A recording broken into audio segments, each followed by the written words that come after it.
Salam Bapak Ibu, Saudara dan Saudari, sahabat-sahabat garam dunia yang terkasih.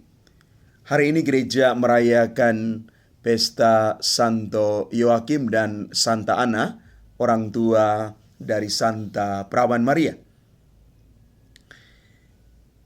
Ketika kita menerima kabar buruk, biasanya kita sangat bersedih. Dan ketika kita menerima kabar baik, kabar gembira, kita sungguh bersuka hati. Ketika kita tidak suka melihat orang lain sukses, kita iri hati. Ketika kita sulit menerima nasihat orang lain, kita biasanya berkeras hati. Semua yang kita lihat, dengar, dan rasakan, kita olah semuanya itu dalam hati. Hati kita itu menjadi tempat pergulatan diri kita.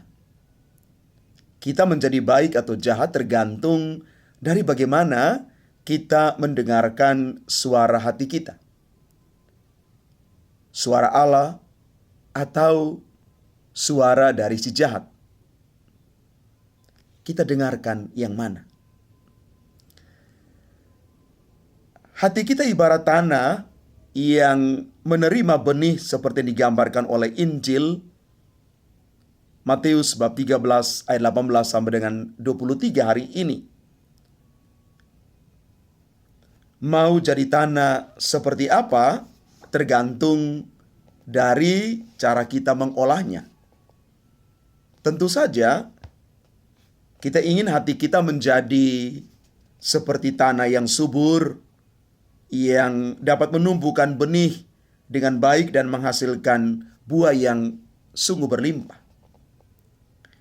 Jika itu yang kita kehendaki, maka kita mesti membuka hati kita terhadap sabda Allah supaya Allah tinggal di dalam hati kita, menuntun seluruh langkah hidup kita, sehingga kita boleh mengalami rahmat dan keselamatan itu. Dan kita boleh mengalami bagaimana Tuhan terus menuntun kita. Itulah yang ditegaskan oleh Nabi Yeremia kepada umat Israel di dalam bacaan pertama hari ini. Yeremia berharap umat sendiri kini menjadi tempat kediaman Allah. Dan hari ini Bapak Ibu, saudara-saudari yang terkasih, gereja memperingati Santo Yoakim dan Santa Ana, orang tua dari Santa Perawan Maria.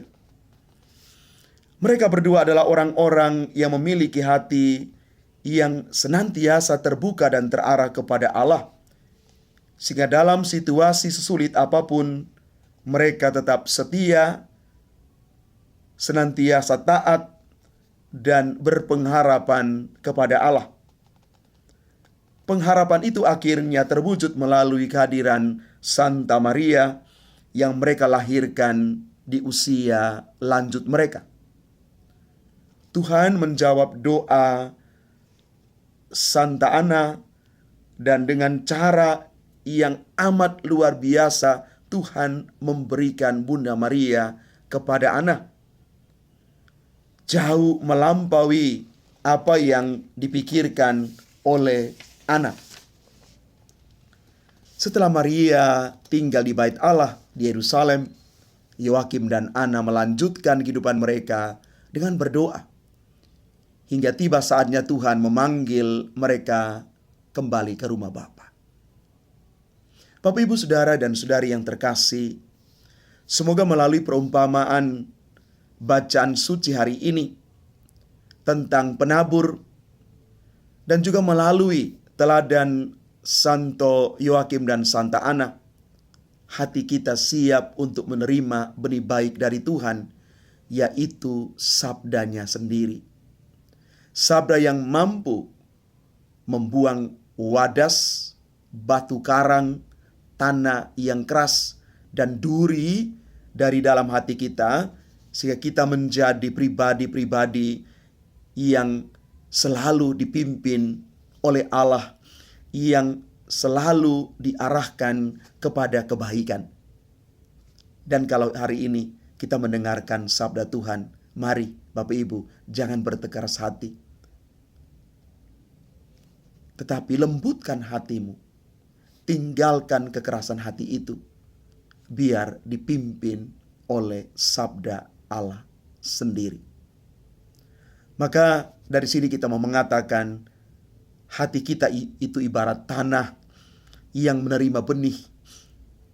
Mau jadi tanah seperti apa, itu tergantung dari cara kita mengolahnya. Dari cara kita mengolah hati kita. Tuhan memberkati kita sekalian. Amin.